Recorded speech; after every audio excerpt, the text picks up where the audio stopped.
Satu foto dipakai buat ijazah SMA, buku nikah, dan ijazah S1. Ajaib, memang ajaib ini Mulyono nih. Karena tidak pernah Jokowi menang, tidak ada. Itu ngawur, itu penyesatan informasi, itu membohongi publik, itu rakyat dibodoh-bodohi. Saya sendiri kalau saya dituduh ijazah palsu tinggal tunjukin aja, ini ijazah saya aslinya, udah gitu kan, gitu aja kok repot. Saya sendiri kalau saya dituduh ijazah palsu tinggal tunjukin aja, ini ijazah saya aslinya, udah gitu kan, gitu aja kok repot. Nanti kita kesana kan minta mana ijazah aslinya, kata UGM hilang, kok bisa hilang. Nah, jadi kita susul ya ke sana ya, udah ya. Itu tanggapan mereka tidak akan menunjukkan ijazah asli kecuali nanti perintah dari pengadilan. Nanti gimana?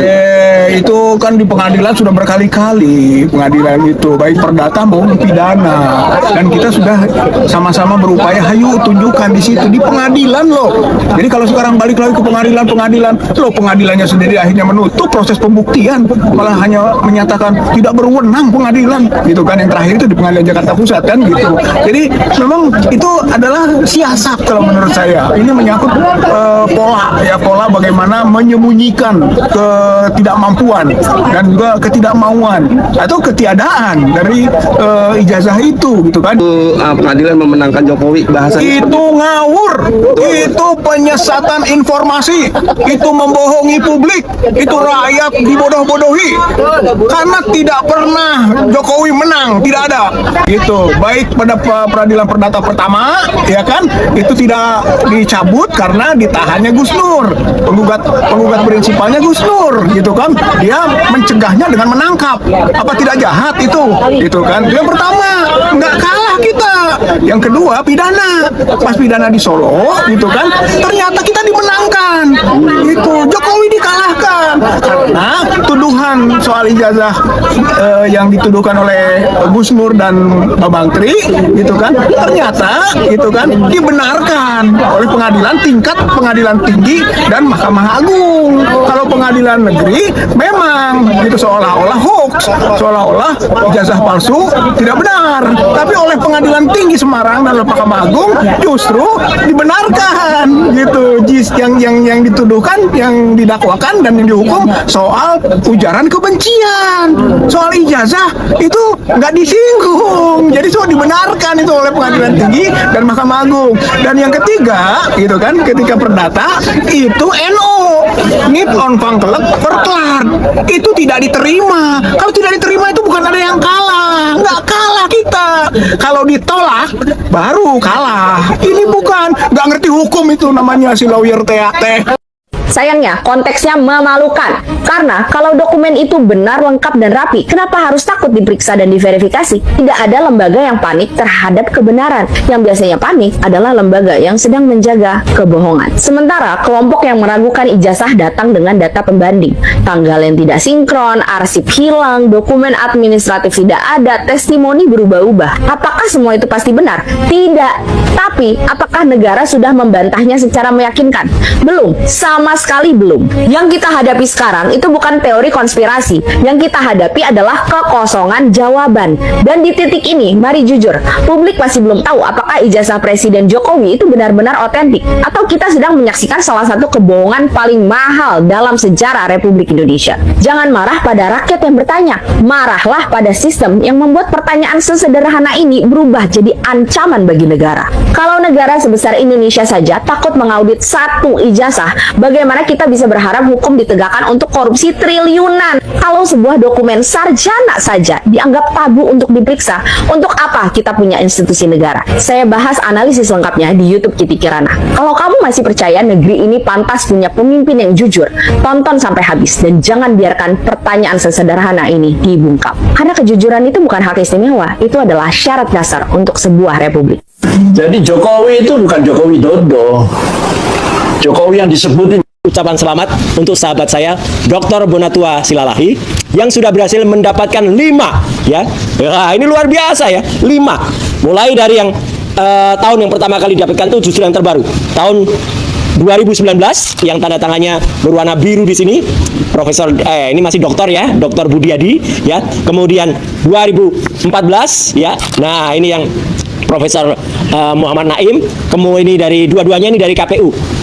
Pusat ya. Analisis saya sudah ada di sini waktu itu ya, yang sempat menganalisis bagaimana dua legalisasi ini ada perbedaan ya. Misalnya yang satu sudah mengikuti standar yang tahun 2019 ini NIP-nya, tapi sayangnya masih belum mengikuti aturan atau undang-undang soal administrasi negara ya, karena di pasal 73 sebenarnya harusnya ada cap tanggal, bulan dan tahunnya ya. Kalau yang 2014 memang belum, nggak apa-apa karena itu baru berlaku Oktober. Sama seperti ijazah saya ya, ada yang bilang ijazahnya Roy Suryo belum ada tanggalnya. Lah iya, wong ijazah saya itu dipakai tahun 2009, belum ada aturannya waktu itu ketika anggota DPR. Kemudian Pak Dr. Bonatwa mendapatkan juga untuk 2012 yang saat itu adalah untuk KPU DKI Jakarta, dan yang terbaru adalah dua ini. Nah, ini yang katanya ini tahun 2005, kemudian katanya ini tahun 2010. Hari ini, secara eksklusif saya akan khusus memberikan analisis soal temuan terakhir ini. Kenapa? Lihat bedanya. Dua ini saya pertanyakan betul keasliannya atau keautentikannya. Karena yang pertama, meskipun penandatangannya sama-sama adalah Profesor Dr. Insir Muhammad Naim, dan sekarang lagi rame nih di medsos ya, teman-teman pertanyakan, Prof. Naim itu benar-benar sudah menjadi dekan belum pada saat tahun 2005? Jangan-jangan belum ya, nggak apa-apa, itu silahkan nanti dicek, di cross check dengan data dari UGM. Cuman data dari UGM ini kadang-kadang berubah-ubah ya gitu, tergantung arah angin. Kalau anginnya lagi ke kanan, dia berubah ke kanan, anginnya lagi kiri, dia berubah ke kiri. Jadi mesti dicek lagi nih, data ini benar apa enggak ya, yang 2005-2010 ini. Dan kemudian yang lebih menarik lagi, coba kita bandingkan. Dua ini memang mirip ya, tidak hanya mirip, ini identik. Kenapa bila identik? Lihat posisinya, sama persis. Dalam bahasa Jawa ini plek ketiplek. Plek ketiplek itu sama persis ya. Nanti kita tunjukkan di mana sama persis, tapi jelas memang ada bedanya. Jadi dua-duanya ini coba bandingkan dengan 2012, bandingkan dengan 2014, bandingkan juga 2014, bandingkan juga dengan 2019. 2019 warnanya biru capnya. Oke, jelas betul ya, ini warnanya biru. 2014 dan 2012 ada warnanya merah ya. Nah, yang ini mungkin tinta capnya lupa, belum dikasih warna. Ini hitam putih. Ini nggak boleh ya.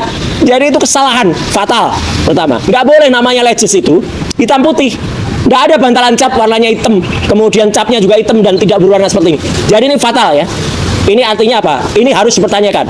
Maka saya setuju, Pak Bonatwa kemarin langsung memprotes ini dan meminta untuk disidangkan di KIP, di Komisi Informasi Pusat. Kenapa saya mendorong KIP?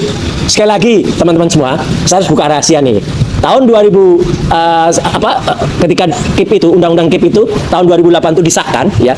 Saya memang berada di dalam tim yang menyusun undang-undang itu ya. Jadi artinya kenapa? Artinya waktu itu ada sebuah SK. Nih kalau nggak percaya SK-nya, SK yang ditandatangani oleh Pak Menteri Komunikasi dan Informasi waktu itu. Namanya belum informatika, masih Menteri Komunikasi dan Informasi Pak Samsul Mu'arif pada tanggal 23. Jadi waktu itu ada keputusan Menteri Komunikasi dan Informasi tentang tim koordinasi telematika Indonesia. Telematika kependekan dari telekomunikasi, multimedia dan informatika. Waktu itu tim inilah yang membuat dua rancangan undang-undang bersama dengan kampus. Saya peringatkan betul kepolisian. Ini yang justru harus diselesaikan, dugaan ijazah palsu itu.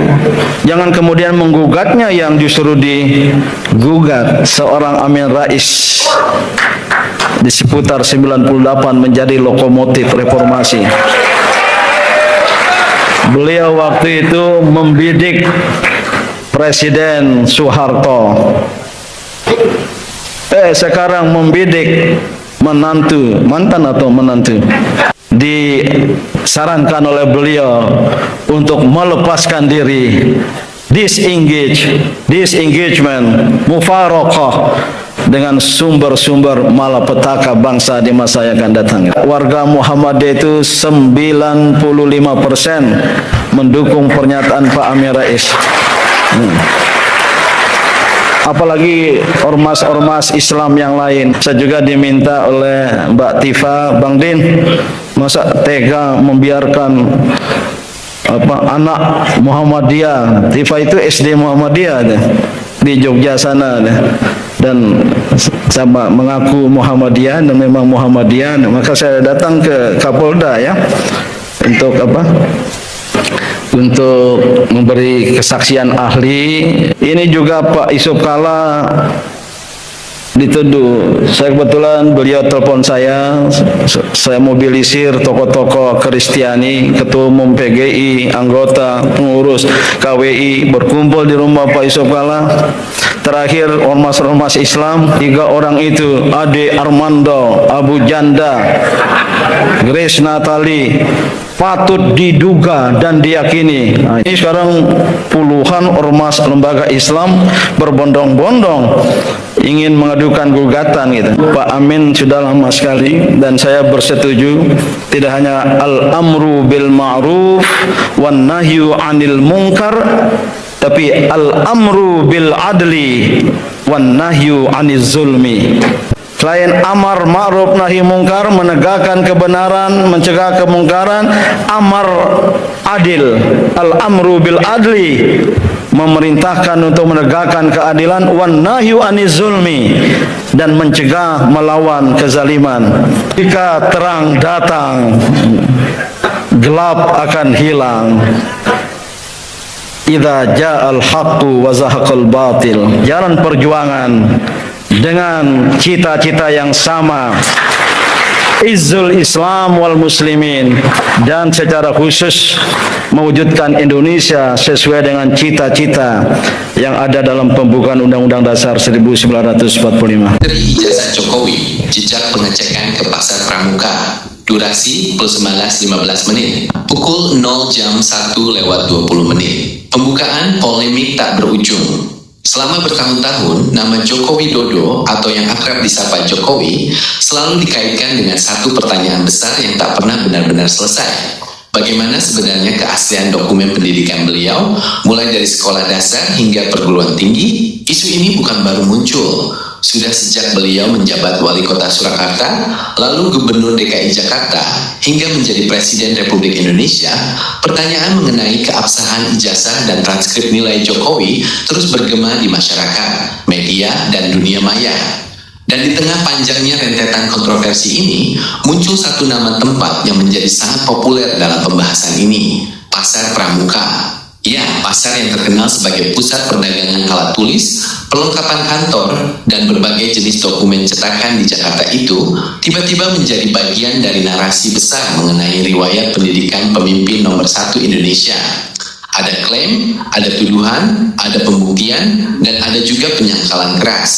Selama 15 menit ke depan, kita akan mengupas tuntas apa hubungannya ijazah Jokowi dengan Pasar Pramuka, mengapa tempat itu yang disebut-sebut, apa bukti-bukti yang dikemukakan para peneliti dan penggugat, bagaimana tanggapan dari pihak pendukung dan pembela, dan sejauh mana kebenaran dari dugaan bahwa dokumen penting itu diduga dibuat atau diubah di sana. Mari kita telusuri fakta, asumsi, dan perdebatan yang sangat panas ini. Jam 1:20 menit, jam 3:40 menit, asal-usul isu, dari mana datangnya dugaan ini. Untuk memahami cerita Pasar Pramuka, kita harus kembali ke awal mula polemik ini meletus. Isu ini pertama kali menguat ketika sekelompok warga masyarakat dan peneliti independen melakukan penelusuran mendalam terhadap riwayat hidup Joko Widodo. Mereka menemukan sejumlah kejanggalan, ketidaksesuaian data, dan hal-hal yang dianggap aneh dalam dokumen pendidikan beliau. Poin-poin yang disoroti antara lain perbedaan tulisan tangan, perbedaan bentuk dan jenis kertas, perbedaan warna tinta, hingga perbedaan format penulisan nomor seri dan tanda tangan pejabat sekolah antara ijazah yang dimiliki Jokowi dengan dokumen standar yang berlaku pada masa itu. Dari sinilah kemudian muncul narasi yang menyatakan bahwa dokumen-dokumen tersebut memiliki indikasi telah diubah, direkayasa, atau bahkan dibuat ulang. Dan karena di Indonesia, tempat yang paling dikenal dan sering dikaitkan dengan jasa pembuatan, percetakan, hingga penyalinan dokumen dengan berbagai variasi, baik yang resmi maupun yang tidak, adalah kawasan Pasar Pramuka di Jakarta. Maka tempat itulah yang kemudian disebut sebagai lokasi di mana pengecekan atau pembuatan ulang itu diduga dilakukan. Para pengkritik berargumen, kalau ada dokumen yang formatnya aneh, tidak standar, atau berbeda dengan dokumen lain seangkatan, kemungkinan besar itu hasil cetakan ulang atau rekayasa, dan tempat paling umum untuk hal seperti itu pada masa lalu adalah pasar pramuka.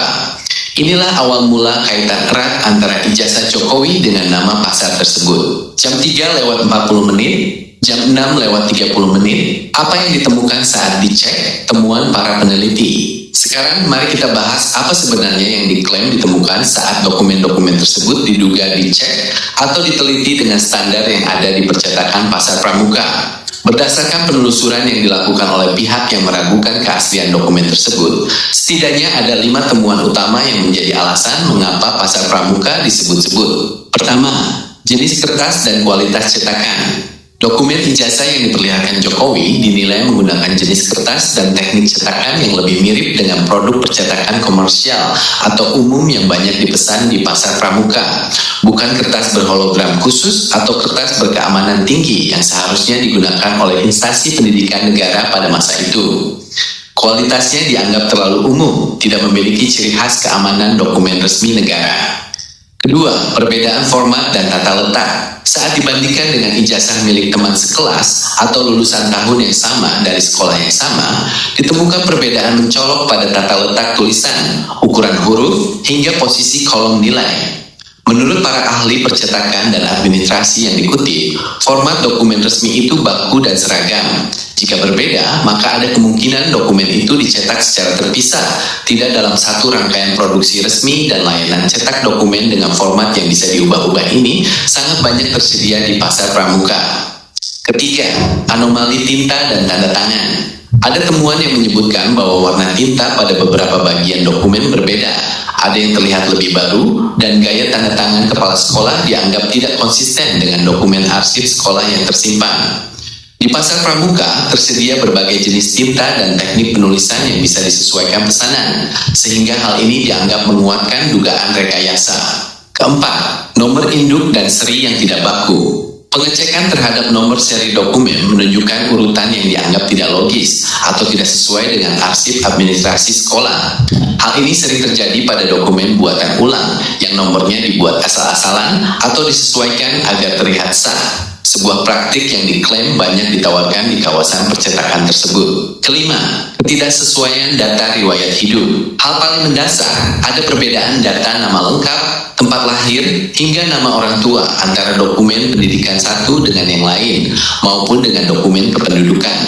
Hal ini menimbulkan dugaan bahwa dokumen-dokumen itu disusun secara bertahap dan tidak konsisten, seolah-olah dibuat menyesuaikan kebutuhan, bukan asli dari dulu. Jam 6:30, jam 9:10, mengapa pasar pramuka? Konteks tempat dan praktiknya. Mungkin ada yang bertanya, mengapa harus pasar pramuka? Mengapa bukan tempat lain? Kita perlu memahami konteks sosial dan sejarah tempat ini. Pasar pramuka dikenal selama puluhan tahun sebagai pusat perlengkapan kantor dan percetakan terbesar di Indonesia. Di sana Anda bisa mencetak apa saja, mulai dari kop surat, kartu nama, sampul laporan, hingga dokumen-dokumen berformat resmi. Pada masa 1970-an hingga 1990-an, masa pendidikan Jokowi, sistem keamanan dokumen belum seketat sekarang. Banyak instansi, perusahaan, bahkan sekolah yang memesan pencetakan dokumen administrasi mereka kepada pihak ketiga di tempat-tempat seperti pasar pramuka karena lebih murah dan mudah. Namun sisi gelapnya, di tempat yang sama juga banyak ditemukan jasa perbaikan dokumen, penyalinan ulang, hingga pembuatan dokumen pengganti jika yang asli hilang, namun seringkali tanpa prosedur hukum yang ketat. Inilah alasannya. Ketika ditemukan kejanggalan pada dokumen Jokowi, banyak orang langsung mengaitkannya dengan praktik umum yang terjadi di pasar tersebut. Argumennya sederhana, karena bentuknya seperti hasil cetakan umum, bukan official government print, maka kemungkinan besar sumbernya dari pusat percetakan seperti pasar pramuka. Pihak peneliti menyimpulkan, pengecekan ke pasar pramuka bukan berarti dokumen itu dibeli jadi di sana, melainkan diteliti menggunakan standar kualitas dan karakteristik percetakan yang ada di sana. Dan hasilnya, dokumen tersebut dinilai lebih cocok dikategorikan sebagai hasil cetakan komersial, bukan dokumen resmi negara yang terstandar. Jam 9:10, jam 11:45, Bagi mereka, isu pasar pramuka ini hanyalah isapan jempol, fitnah dan rekayasa politik semata. Apa argumen utama mereka? Pertama, mereka menegaskan bahwa tidak ada satupun bukti fisik, nota, atau saksi mata yang pernah mengatakan melihat dokumen Jokowi dicetak atau diubah di pasar pramuka.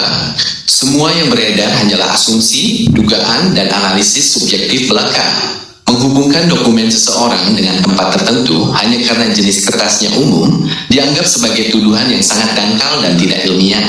Kedua, mereka menjelaskan bahwa pada masa itu memang banyak dokumen pendidikan yang kualitasnya sederhana. Belum ada standar keamanan yang ketat seperti sekarang.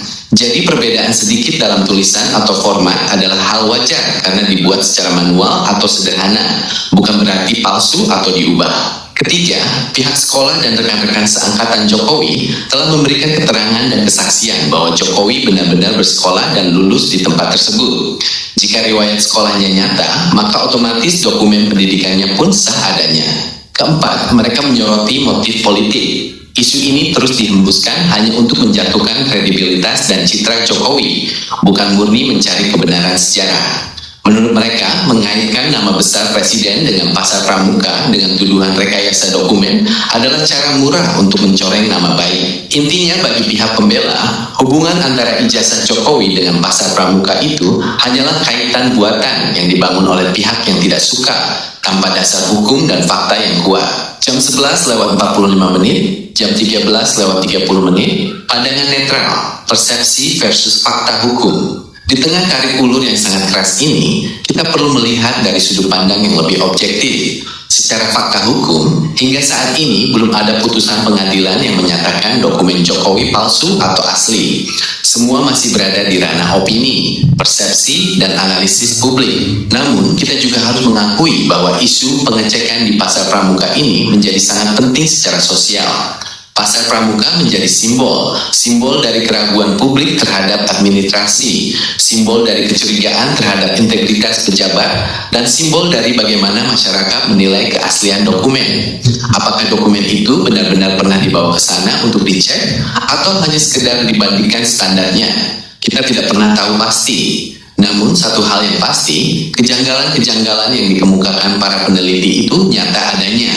Perbedaannya secara fisik, meskipun makna dari perbedaan itu sendiri yang diperdebatkan. Bagi satu pihak, perbedaan itu bukti pemalsuan. Bagi pihak lain, itu hal biasa karena zaman dulu belum canggih. Disinilah letak perbedaan pandangan yang tak kunjung bertemu. Jam 13:30, Ku 15, penutup jejak yang membekas. Sebagai penutup pembahasan kita selama 15 menit ini, kisah tentang ijazah Jokowi dan kaitannya dengan pasar pramuka akan terus menjadi bagian dari sejarah politik Indonesia. Ini bukan sekedar soal kertas dan tinta, tapi soal kepercayaan. Apakah dokumen itu asli dari sekolah atau hasil perbaikan yang pernah melewati tangan pengusaha percetakan di pasar pramuka? Kita mungkin tidak akan pernah mendapatkan jawaban mutlak yang diterima semua pihak. Yang tersisa hanyalah catatan panjang tentang bagaimana sebuah dokumen pendidikan bisa menjadi senjata politik yang sangat tajam, dan bagaimana satu nama pasar biasa bisa menjadi saksi bisu dari salah satu polemik terbesar sejarah kepemimpinan kita.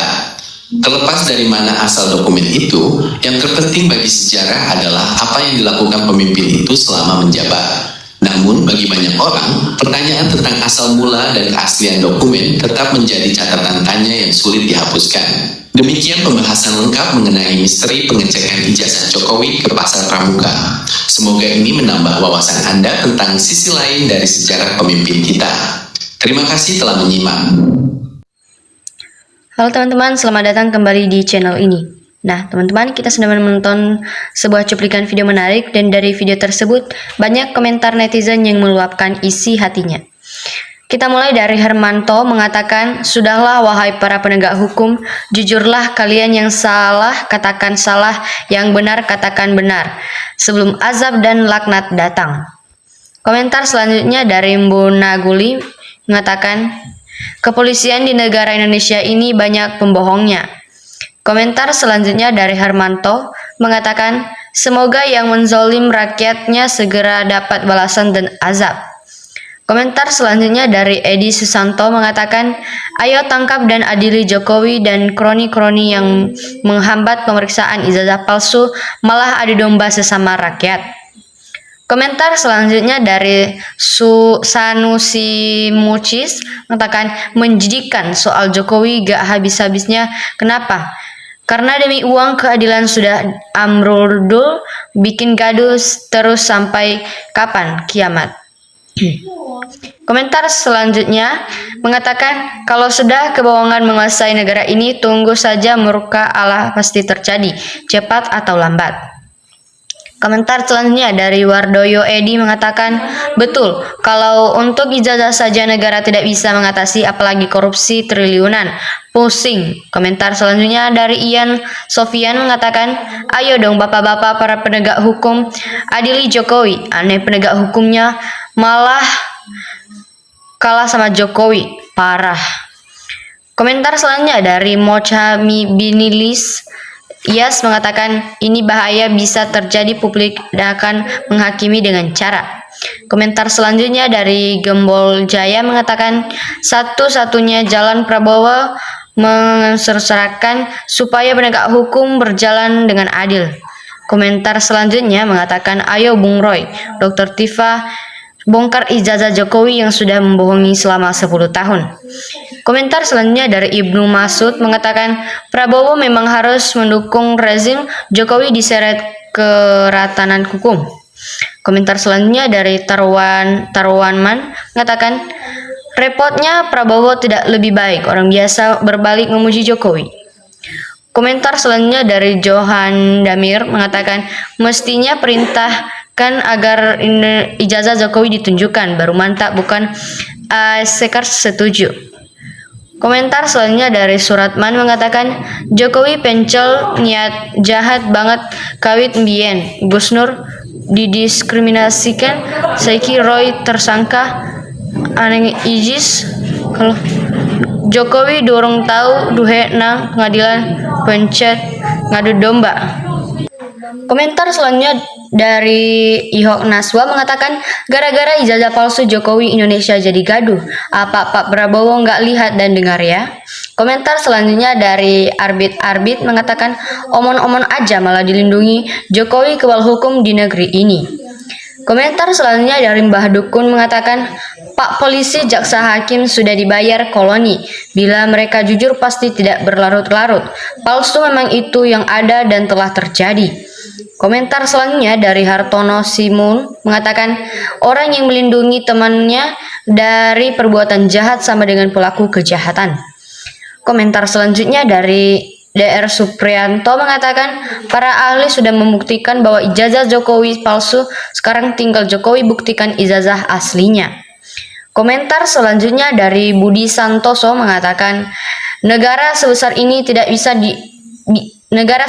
bisa diobrak-abrik oleh satu orang, sangat memalukan.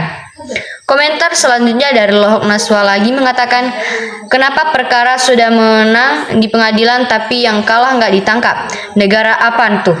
Kejahatan mengalahkan kebenaran di Indonesia ini, seolah-olah Allah juga kalah sama Jokowi. Astagfirullahaladzim.